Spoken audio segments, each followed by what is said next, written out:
Dear student, I am TD और आप देख रहे हैं no problem with TD sir YouTube channel. इस चैनल में आपका बहुत बहुत स्वागत है। आज हम आपके लिए लेके आए हैं कक्षा 10 की अंग्रेजी के लेसन 1 की पोएम डस्ट ऑफ स्नो का हिंदी अनुवाद इस वीडियो में। तो चलिए शुरू करते हैं। ये रही हमारी पुस्तक जिसका नाम है फर्स्ट फ्लाइट। हम इस वीडियो में इसी पुस्तक के लेसन 1 की पोएम डस्ट ऑफ स्नो को पढ़ने वाले हैं। तो आइए पढ़ते हैं।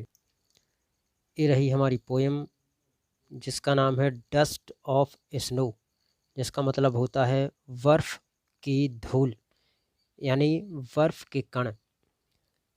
अब हम इस पोएम को पढ़ते हैं। The way a crow shook down on me the dust of snow from a hemlock tree has given my heart a change of mood and saved some part of a day I had rued। इस poem का हिंदी अनुवाद करने से पहले मैं इसके कवि Robert Frost के बारे में कुछ बताना चाहता हूँ। तो सुनते हैं। रॉबर्ट फ्रॉस्ट एक अमेरिकन कवि हैं जो बहुत ही सिंपल लिखते हैं लेकिन व्यवहारिक।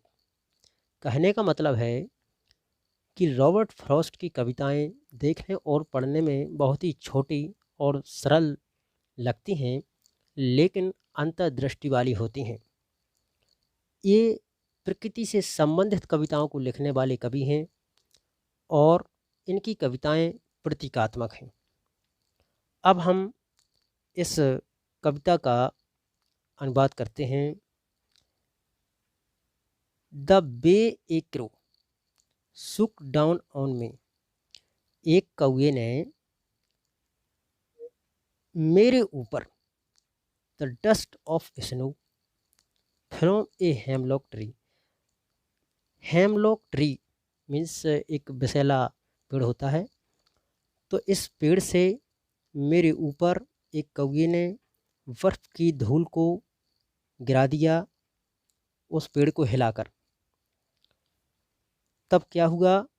Has given my heart A change of mood. मेरे दिल की दशा को इस घटना ने बदल दिया और and saved some part of a day I had read. इस घटना ने मेरे शेष दिन, जो बचे हुए दिन का शेष भाग था, उसको बचा लिया इस पछतावे से। कहने का मतलब है एक सिंपल अर्थ हो गया है, लेकिन अब हम इसको थोड़ा गहराई से देखते हैं तो इसको समझते हैं।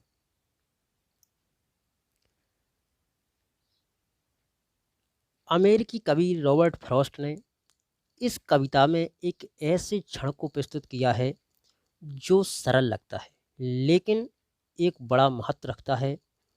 यह एक अत्यंत प्रतीकात्मक कविता है। एक दिन कवि उदास मन में था। कवि पेड़ के नीचे एक सुखद घटना को देखता है। उसने कवि के मानसिक दशा को बदल दिया। कहने का मतलब कवि की मनोदशा को वह घटना बदल देती है। इससे कवि के लिए शेष दिन बच जाता है। अब हम इसका थोड़ा और विश्लेषण करते हैं। कवि रॉबर्ट फ्रॉस्ट एक छोटी सी घटना को याद करते हैं जो उनके मूड को बदल देती है, अर्थात उनकी मनोदशा को चेंज कर देती है। यह बहुत सरल लगता है लेकिन इसका बहुत महत्व है। कवि एक बार बहुत उदास और निराश था। वह दुख की स्थिति में था और अपने विचारों में खोया हुआ था। वह हेमलॉक पेड़ के नीचे खड़ा था। अचानक पेड़ पर बैठे एक कौवे ने पेड़ को हिलाया और पेड़ से बर्फ के बारीक कण कवि पर गिर पड़े। जब कवि पर नरम और ठंडी बर्फ गिरी तो उसने उसका मूड उदासी से खुश कर दिया, यानी उसकी मनोदशा को खुशी में बदल दिया। वह शांत और फ्रेश महसूस करने लगा। इस साधारण सी घटना ने उन्हें दिन के शेष भाग का आनंद लेने में मदद की।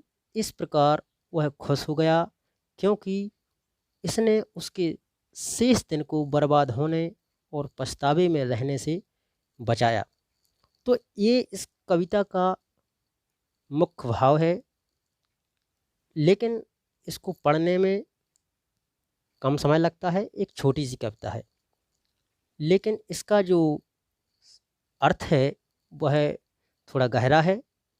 तो छात्रों, इसको समझने का प्रयास करें और इस कविता को इस वीडियो के माध्यम से आप बार बार सुन सकते हैं, समझ सकते हैं और अपने सभी प्रश्नों के उत्तर भी दे सकते हैं। वीडियो कैसा लगा हमें कमेंट में ज़रूर बताएं और चैनल को सब्सक्राइब करना ना भूलें, ताकि इसी प्रकार आपको समस्त पाठ के हिंदी अनुवाद इस वीडियो के माध्यम से मिलते रहेंगे। तो मिलते हैं नेक्स्ट वीडियो में एक नए लेसन के साथ। तब तक के लिए नमस्कार।